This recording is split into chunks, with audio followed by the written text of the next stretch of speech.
Well, hello, welcome again to our reading of the Septuagint.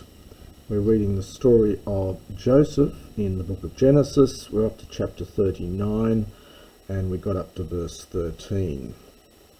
And so this is the story of Joseph and Potiphar's wife. This particular section may be compared with the Egyptian tale of the two brothers, which is, you might like to look up, written about 1180 BC, the time of Seti II. In that story, a guy called Anpi sent his brother Bata back from the field to fetch some seed, and while he was there, Anpi's wife tries to seduce him. When they both returned, the wife falsely accuses Bata, but eventually the unfaithful wife is found out and slain. One gets various similar kinds of stories in Greek literature as well, but this particular one may have been an adaptation of a fairly standard old story that may have gone back to ancient Egypt.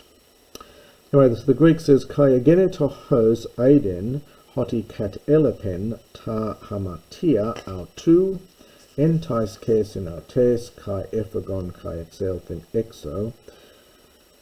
And it came to pass that when, and I think it's she here, it's Potiphar's wife, when she saw that he had left his garments in her hands, and he had fled and gone outside, and we get this repetitive kai here, and kai ekalesentus ontas entoi oikia kai apenautois legusa idete es egagon hemin paida hebreon empaisden hemin. So she called those being, participle from the verb to be, in the house, and said to them, or spoke to them, legusa, saying, idete, behold. Eis egagen, there's no subject here, but he has brought to us, so he is introduced to us, that is my husband, Potiphar, a Hebrew paida, a Hebrew boy, possibly slave, empaisdain, to mock, hemin, us. And you'll notice there's a little pun here in the sound. There's paida, a boy or a slave, and then empaisdain, to mock. And in fact, etymologically, this is connected with the word, with the same root, pied root. It's to play a trick on, and hence or make fun of, and it's taking a dative here, to make fun against us, to make fun of us. Es elthen pros me legon koi metheti metemu kai eboe safone megale. For he entered into me, so he came to me, so he entered inside the house to me, saying, sleep with me. And I cried out with a great voice from Bo'ao, this is the aorist. I cried out with a great voice, which of course was false. Endeto akusai auton hoti hupsosa ten fernain mu kai eboe sakatilepon tahimatia autu par emu efogen kai exalthen exo. Now we get en plus the articular infinitive, subject goes into the accusative. So when he heard that, I lifted up my voice and I cried out. Katalipon, having left behind his garments, par emoi, with me, he fled and he went outside. He went out outside. Kai kata limpane ta hamatia pahiaute, heos aelthen hokurios es ton kuron autu.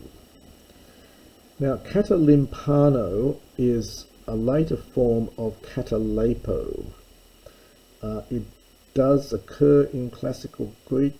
It's I've seen it in Thucydides and in Plato. It's a slight difference in meaning. It's a slightly strengthened form. It's formed from the root lip, from katalepo. The root of that is lip. And they put a nasal infix in the same way as they do in lambano. So if you think of the construction of lambano from the root lab, with a nasal infix, you get lambano. They've done the same thing here. The root is lip.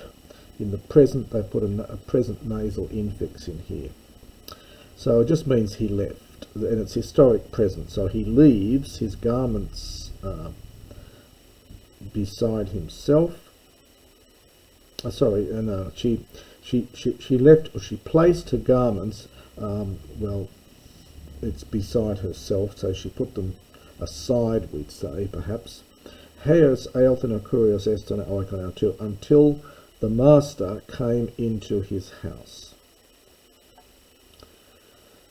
Kai elele sen auto katatoremata tauta legusa eselthen pros me hopais hobreos whom eis agages pros humas impixen moi kai apen moi koine thesamai metasu. And she said to him, according to these words. Now here we'll get ramata. Here must be the sense of words here, not things. So she spoke to him according to these words, saying, so in the following words, saying, the Hebrew pais, the Hebrew boy or slave, came into the house to me, entered into me, whom you brought in to us. It's repeating the language above. Empixai, from empisdo that we had before, to mock me, takes a dative, and he said to me, I will sleep with you. And this is it's actually a future passive here, but with middle usage from koi ma'o, so I will sleep with you.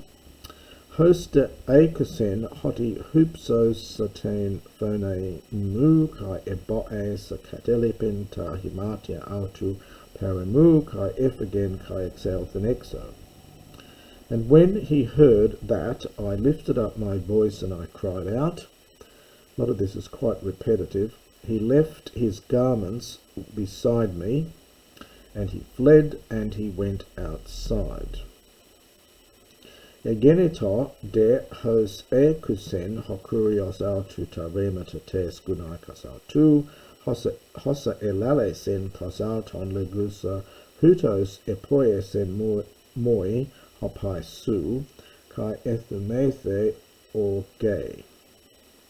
And it came to pass that when the master heard, when his master heard, now this is the words again here of his wife, taremata tes gunaikos autu, as many things as she said to him, saying,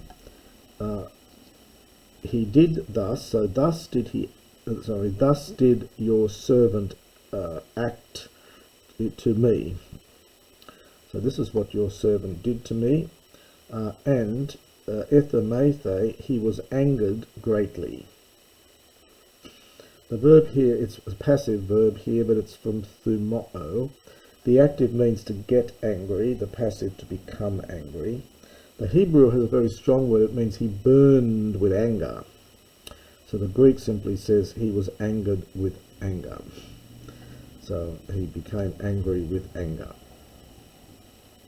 Kai labon ho kurios Yosef enebelen auton est okuroma eston topon en ho hoi desmotai tu basilios katakonta eke ento okuromata. And the master, having taken Joseph from Lambano, enebelen from embello, he threw him into the okuroma. This is a late Greek word. It is found in Egyptian papyri. It means a prison. The more usual word, which does occur later, in fact, is in Greek is desmonterion, and you get that a little bit later. In fact, I can see it down here. So again, it's an example of the use of variation. The Hebrew has the same word for prison here as it does here, but the translator likes to vary things a bit to make it more interesting. So he threw him into the prison, into the place in which the desmote, the desmotes is a prisoner. This is a first declension masculine noun. It's from connected with deo, to bind. So in which the prisoners of the king, katakontai, are held there in the prison. Again, it's quite repetitive, but that's what they do in the Hebrew version of it. They like to repeat things. So the Lord, having taken Joseph, he placed him in the prison, in the place in which the prisoners of the king were held, from cat passive from cat echo, there in the prison. Kai en kurios meta Yosef kai kat echeen autu Elios, kai edoken auto karin enantion to archidesmophulakos, kai edoken hoi archidesmophulax to desmoterion, diakairos Yesov kai pantas tus apag menus, hosoi ento desmoterio kai panta hosapoi usin eke. And the Lord, now no article here, so this is Yahweh, was with Joseph. Literally, he poured down his mercy. So this is from kata plus heo, to pour. So he poured down his mercy, and he gave to him favour before the archidesmophulax. This is a lovely long word here. It's found nowhere else in all of Greek. It's archi, the chief. The desmophulax is found elsewhere. The word occurs in Acts. It means the chief of the guardian of the jail. So this is the chief guardian of the jail. But the word itself, although the meaning is clear, doesn't occur anywhere else. So he found favour before the chief guardian of the prison, and the archidesmophulax, there's the nominative form, the chief guardian of the prison, handed over the desmoterion, the prison. Now we're getting this other word for prison here. After we've had a kuroma before, now we're getting desmoterion. So he handed it over through the hand of Joseph, and pantas tus apag menus, and all those that had been led down or led away there.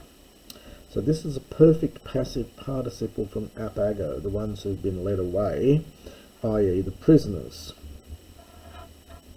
those that had been arrested. As many as, understand, were in the prison, kai panta hossa poiusin eke, and all the things, as many as they do there. So all the jobs that they can conduct there. Uk ein ho archidesmophulax to desmoterio ginoskon diauton uthen.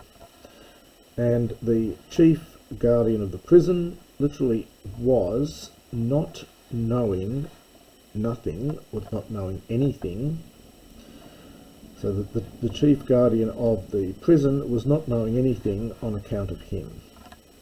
In other words, he paid attention to nothing because of him. Pantagar, we get explanatory gar here. Pantagar ein diakairos Yesuf dia toton kurion metautu enai kai hossa autos epoie kurios u odu en tais kersinautu. For all things were, neuter plural singular verb, all things were in the hand of Joseph. On account, we get dia tir plus the infinitive. Now this is one of the very rare examples where we get the article ton kurion, despite the fact that it's referring to Yahweh. And it may be because, well, it's not clear why they put the article there that they have, but it definitely refers to Yahweh here. So on account of that Yahweh was with him, and as many things he himself did, and now we get kurios without the article, as many things he himself did, Yahweh prospered by his hands. And this is the imperfect from that you or do that we've seen before. with that word meaning to prosper, to have a good journey, literally, and hence to prosper. So the Yahweh was prospering by his hands. And that's the end of chapter 39.